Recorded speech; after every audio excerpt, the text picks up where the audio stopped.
देश के प्रधानमंत्री नरेंद्र मोदी आज यानी कि 20 अक्टूबर को शाम 6 बजे राष्ट्र को संबोधित करेंगे। आपने भी जरूर इसके बारे में सुना होगा, लेकिन हर कोई ये जानना चाहता है कि 6 बजे आज प्रधानमंत्री नरेंद्र मोदी क्या कुछ कहने वाले हैं। दरअसल इससे पहले कोरोना काल में जब भी प्रधानमंत्री नरेंद्र मोदी ने लोगों को संबोधित किया है, या तो वो लॉकडाउन के बारे में बात की है या फिर कोरोना को लेकर ही कोई ना कोई संवाद किया है। आपको बता दें कि उन्होंने ट्वीट क्या किया है, सबसे पहले आपको वो जान लेना चाहिए। दरअसल उन्होंने लिखा है कि आज शाम 6 बजे राष्ट्र के नाम संदेश दूंगा, आप जरूर जुड़े।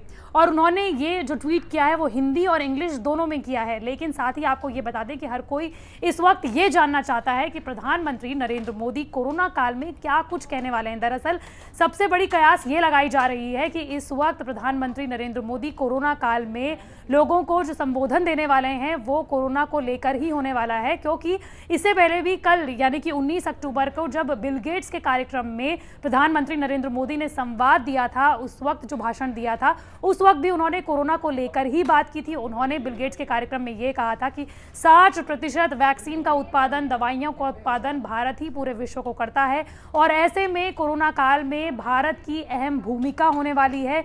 और बिल गेट्स जो कि दुनिया के सबसे अमीर शख्सियतों में से एक हैं, सबसे बड़े समाज सेवियों में से एक है, उन्होंने भी ये कहा था कि प्रधानमंत्री नरेंद्र मोदी की बात बिल्कुल सही है। भारत की कोरोना काल में वैक्सीन को लेकर सबसे अहम भूमिका होने वाली है। साथ ही आपको ये भी बता दें कि भारत इस वक्त 3 वैक्सीन का ट्रायल कर रहा है और नवंबर और दिसंबर में वैक्सीन की पहला डेटा आने की भी उम्मीद है, जो है ऑक्सफोर्ड और एस्ट्राजेनेका की वैक्सीन, जो कि serum institute of India Bharat में जिसका ट्रायल करा रहा है। भारत बायोटेक और Indian council of medical research की भी वैक्सीन अपने दूसरे ट्रायल को ख़त्म कर चुकी है और तीसरे ट्रायल में पहुंच चुकी है। और इस तमाम तरह की जो बातें हैं उसको लेकर प्रधानमंत्री नरेंद्र मोदी ज़रूर कुछ कहने वाले हो सकते हैं, क्योंकि आपको बता दें कि यूरोप में कोरोना इस वक्त बढ़ रहा है, दोबारा पीक में आ चुका है और भारत में इस वक्त त्योहारी मौसम शुरू हो चुके हैं।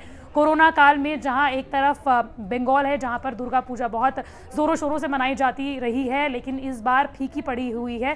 साथ ही आपको ये भी बता दें कि अब नवरात्र में हम शुरू हो चुके हैं, प्रवेश कर चुके हैं। इसके बाद दशहरा, दिवाली, छठ और उसके बाद क्रिसमस आने वाला है, न्यू ईयर आने वाला है। और ऐसे में ये कयास लगाई जा रही हैं कि कहीं इस दौरान अगर भीड़ जुटी तो कहीं कोरोना विस्फोट ना हो जाए, क्योंकि मैं आपसे बार बार ये बात कहती रही हूँ कि कोरोना के 4 चरण होते हैं किसी भी वायरस के फैलने के, जिसमें स्पार्क होता है, ग्रोथ होता है, पीक होता है और फिर डिक्लाइन आता है। लेकिन यूरोप में डिक्लाइन आने के बाद एक बार फिर स्पार्क हुआ, उसके बाद फिर ग्रोथ हुई, फिर पीक आया और अभी भी वो पीक में बना हुआ है। और प्रधानमंत्री नरेंद्र मोदी तमाम लोगों से ये कह सकते हैं, लोगों से रिक्वेस्ट कर सकते हैं कि कोरोना काल में आप भी बाहर नहीं जाइए। लेकिन अभी फिलहाल हम सिर्फ ये कयास ही लगा रहे हैं। शाम को 6 बजे ही हमें पता चल सकेगा कि प्रधानमंत्री नरेंद्र मोदी देश को क्या संबोधित करने वाले हैं, क्या कुछ कहने वाले हैं, क्या कुछ संवाद करने वाले हैं।